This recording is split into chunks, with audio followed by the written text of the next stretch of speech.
आज मराठी नववर्षाची सुरुवात होते, गुढीपाडव्याचा सण आहे आणि हो राज्यभरामध्ये हा सण उत्सवामध्ये साजरा केला जातो. मात्र आपण जर पाहिलं लातूरमध्ये तर गॅस मिळवण्यासाठी नागरिकांच्या लांबच लांब रांगा ज्या आहेत त्या गॅस वितरण कंपनीच्या बाहेर आपल्याला पाहायला मिळत आहेत. सातत्यानं गॅसचा जो तुटवडा आहे तो गेल्या 10 दिवसांपासून जाणवतो आहे आणि लांबच लांब रांगा ज्या आहेत त्या नागरिकांच्या गॅस वितरण कंपनीच्या बाहेर आपल्याला पाहायला मिळत आहेत. मोठ्या रांगा आहेत.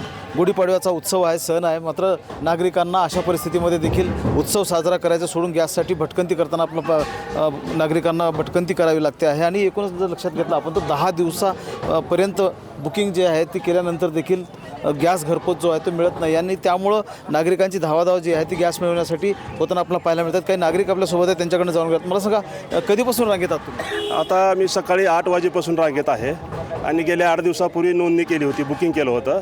खरं तर सरकारचं हे फार मोठं अपयश आहे. खरंच गॅसचा तुटवडा असेल तर त्यांनी जाहीर करावं.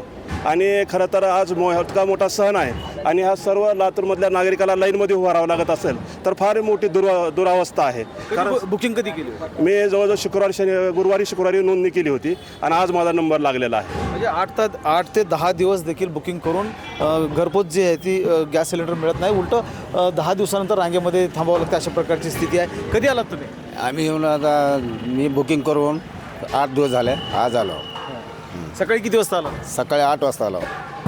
आपण पाहू शकतो अशा पद्धतीनं मोठी रांग जी आहे ती लहान मुलांना घेऊन सुद्धा सोबत काही नागरिक आलेले आहेत आणि महिलांची देखील संख्या जी आहे ती या रांगेमध्ये दिसते आहे. एकूणच जर लक्षात घेतलं आपण तर उत्सवावर कुठेतरी वेगळा प्रभाव जो आहे तो या गॅस तुटवड्याचा होताना पाहायला मिळत आहे. गुढीपाडव्याचा सण साजरा करताना नागरिक कुठेतरी गॅस मिळवण्यासाठी रांगेमध्ये थांबले आपल्याला पाहायला मिळत आहेत. महेंद्र जोंधळे, TV9 मराठी, लातूर.